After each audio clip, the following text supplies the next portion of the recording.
theory. Basically, really is saying, you know, as a prism operates, it's to come at a problem at different angles. I think it's best to attack a problem at its source and destroy it there.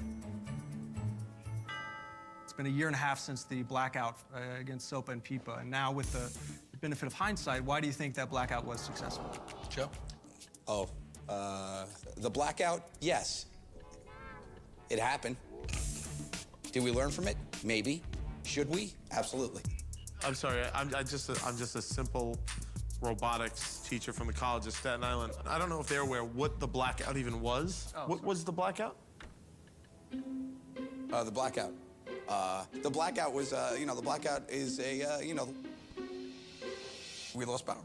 So you're taking his question to mean? Literally, yes.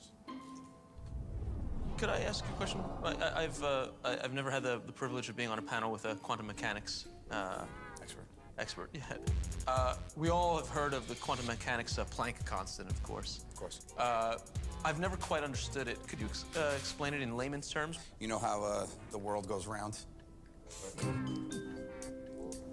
Does that? Yeah. The Planck constant doesn't. Just think of a plank. Like if a pirate ship was... So the world is spinning no, on no, in layman's terms, sorry, Dr. Robot. What I'm saying is, if you give me a chance to explain here, the Planck constant just means that, you know, as the world spins, some things don't. What are your thoughts on superposition? Everyone knows superposition, of course, in the quantum mechanics world. What's your thoughts on that? I could take it or leave it. I'm all good with it, for the most part. I mean, some people... You're all good with superposition. Can you speak to the part that you're not all good with? Well, I mean, the biggest thing is when to use it and when to not use it, right? Should you use it in a computing system that's going to guide...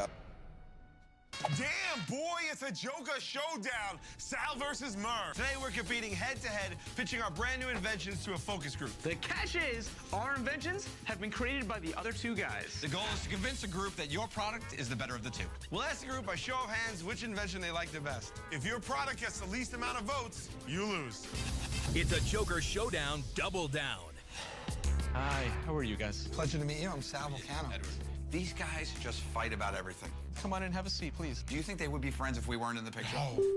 My product that I'm going to be talking about today is the 47-hour energy bar. Finally, right? And then the other product that I'm going to be showing you is their wireless tin cans. We call these the cantennas.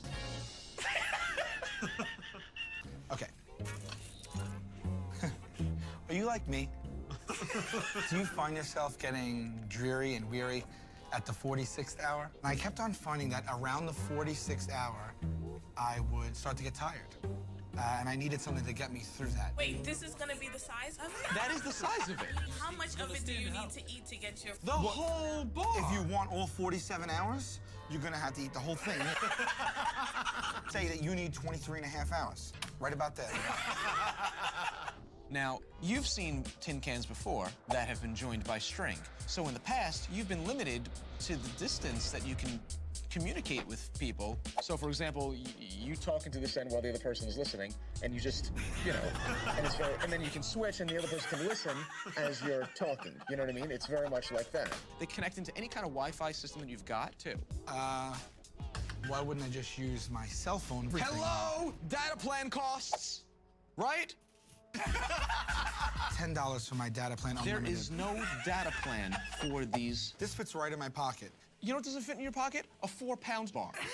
It doesn't even fit in your stomach. This is also extremely heavy. That's a solid... Extremely